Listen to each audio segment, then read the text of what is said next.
Dear students, welcome to our medical diagnostic class of Good Samaritan School, and this is the online class, and I welcome you all in the Good Samaritan School online classes of medical diagnostics that is arranged for class 12 students. Today we are going to learn about the topic that is named as differential count.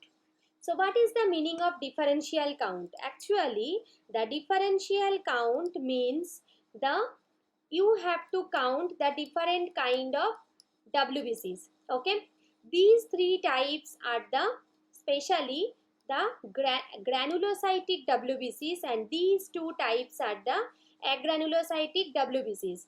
Neutrophil, eosinophil, basophil. These three types are the granulocytic WBCs, and monocyte and lymphocyte will be the agranulocytic WBCs. So differential count means you have to count the percentage of the different kind of WBCs. Clear? Now, so for doing that process, what you need? You need the sample first that will be collected in the EDTA vial, and the manual method, simple method by the Leishman staining method will be used here, and equipment will be the microscope just for observing the cells under it, differential cell counter through which you can count the cells, slides obviously you need because you have to make the smear on the slide only, and the spreader slide, that means by which you can make the peripheral blood smear. And with stain you have to use Leishman stain and phosphate buffer. And what will be the technique? The basic technique is when you are preparing the cell, okay, when you are preparing the blood smear, then what you are doing, just 1 minute. Okay, when we are preparing the cell blood smear, then we can get the idea that there are total two portion. One will be the thick portion and another one will be the thin portion. So basically we have to count the cell on the thick portion, okay, and we have to count the cell on the thin portion also. On the thick portion, usually the RBCs will be clumped or overlapped on one another, and on the thin portions the RBCs will be separated. So that in the thick portion we have to count the small WBCs, that can be the lymphocyte. Okay, on the thick portion we have to count the lymphocyte WBC, and on the thin portion we have to count the monocyte and eosinophil. That means on the thick portion you have to count the cells like lymphocyte, and on the thin portion you have to count the cells like monocyte and eosinophils. They are the bigger cells. Now the different reference range, okay, neutrophil should be 40 to 80%, lymphocyte 20 to 40%, eosinophil 1 to 6%, monocyte 2 to 10%, and basophil 1 to 2%. These are the basic reference ranges of the WBCs in the human blood. Now what will be the good quality film? The good quality film will be those film which does not have any kind of ridges, waves and holes, and the whole smear should be evenly spread. Whole smear should be evenly spread with optimal thickness film. Okay, everywhere the thickness will be optimal. Okay, on the thick portion and on the thin portion the cells will be spreaded evenly.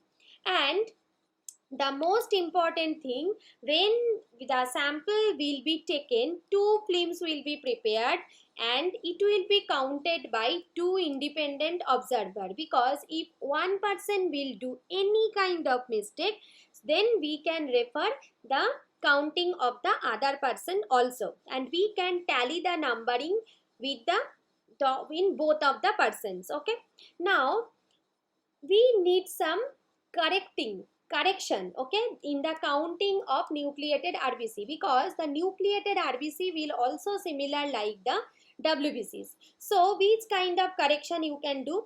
The total WBC count into 100 divided by 100 plus the number of nucleated RBC, okay, divided by 100 WBC. So by this equation you can get the actual value of the corrected WBCs. All of you, have you understood total WBC count into 100, and you have got the idea in our previous classes that how to count the total WBCs. Now you have to count the nucleated RBC. So number of nucleated RBC will be with you divided by 100 WBCs, okay, and you have to add 100 with that, and by this number you have to just divide the number of total WBC into 100. Then you will get the corrected values of the WBCs. Now we have to learn about total 5 types of WBCs and their clinical significance. The first one is the neutrophil. Okay, so the neutrophil, actually how it looks like, it is 12 micrometer in diameter. Nucleus turns deep purple in color, and the lobes will be present here. So here the lobes can be 2 to 5 lobes. That means 2 lobes also can be present and 5 lobes also can be present. And the number of lobes varies from 2 to 5. Okay. And the cytoplasm will be usually colorless, contains teeny pink granules. Okay. And it will contain almost 40 to 80% of WBC. And what will be the clinical condition? The first one, if the WBC count will be increased, then that is the condition will be called as the neutrophilia.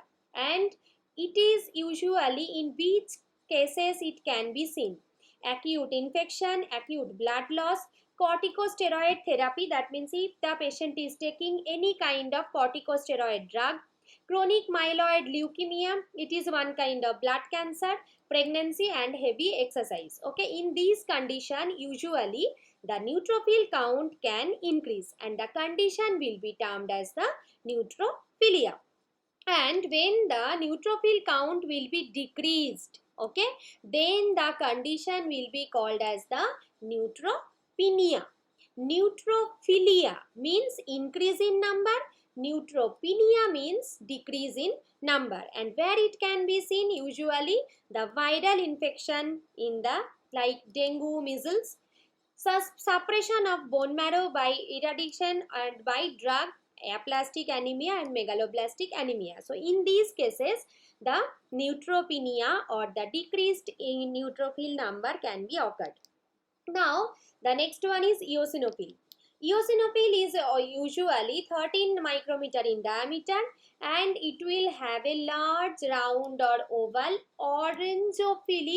orangeophilic or bright red granules. You can see it here also, okay, and means it looks like orange or pinkish color. Especially the nuclear lobes is less deeply stained and usually bi or trilobed. It can be bi or trilobed. That means the lobes can be of 2 to 3, and it will constitute almost 1 to 6% of WBC in adult.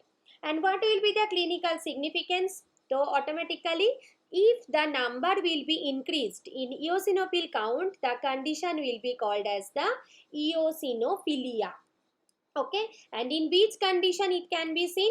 Allergic disorder, skin disorder like eczema, then any kind of atopic dermatitis or the pemphigus. So in these kind of condition, any kind of skin problem, okay, parasitic infection like the trichinosis or tapeworm infection, pulmonary infiltration or the eosinophilia syndrome, blood disease, then the and miscellaneous में after the splenectomy, मतलब किसी की भी अगर spleen को निकाल दिया जाता है, if the spleen will be cut from the body, okay, and the sarcoidosis. So in these condition usually the eosinophil count can be increased.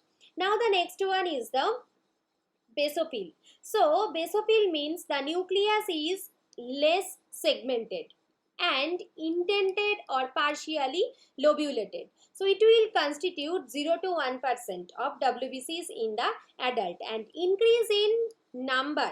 So rather than the normal range will be called as the basophilia. So in all three cases you have seen that if the number is increasing in the specific cell, so automatically it is called as the philia: neutrophilia, eosinophilia and basophilia. Okay, so in which condition you can see? allergic reaction if in case of CML, hypothyroidism, polycythemia vera and following splenectomy. Especially these all will match with the eosinophil count only. If that means eosinophilia and basophilia, in most of the cases it can be same, but it can be occurred. But eosinophilia, most probably it is occurred in the infectious or the allergic condition. Okay, and basophilia is increased, means basophilia means increased basophil count can be seen in a very dangerous hematological condition usually. Now the next one is the monocyte. Monocyte is to 14 to 20 micrometer in size, and it is also round or oval or shoe shaped. Yeah, and you can see horseshoe shaped, means like this kind of structure you can see it here. So this is horseshoe shaped structure, you can see it here. And gray blue cytoplasm, that also you have seen, that is the gray blue cytoplasm, and it will constitute 2 to 10% of WBC. And clinical significance, where it can be seen, monocyte, when it will be increased in normal range, it can be seen in bacterial infection, then the rickettsial and the protozoal infection, otherwise viral infection, hematopoietic disease, then leukemia, multiple myeloma, sarcoidosis or connective tissue disorder, and during recovery from any kind of acute infection. So these are the condition where the monocyte count can be increased. And the last one is the lymphocytes. Lymphocytes are the cells basically that is the agranulocytic, and while you have to calculate the lymphocyte count, then some error can occur. It can due to the mechanical error, error of random distribution, under and overstaining and washing process also there can be the error. Why? Because specially you have to count the lymphocytes in the area of the thick smear. So sometimes the lymphocytes can be overlapped by the other cells also. The total leukocyte count can be more than 10,000 per CUMM. So it is called leukocytosis. If the number will be increased, the increased number of leukocyte, then the condition will be called as the leukocytosis. And what will be the different clinical condition in case of lymphocytosis? It will be like the tuberculosis, then the cytomegalovirus infection, and the infectious mononucleosis, brucellosis, chronic lymphocytic leukemia and lymphoma. These are especially the names of the diseases. So you have to remember the name like that only. Okay. And so this is up to today's class, and in the next class we will discuss about the other topic of the hematology. Thank you very much.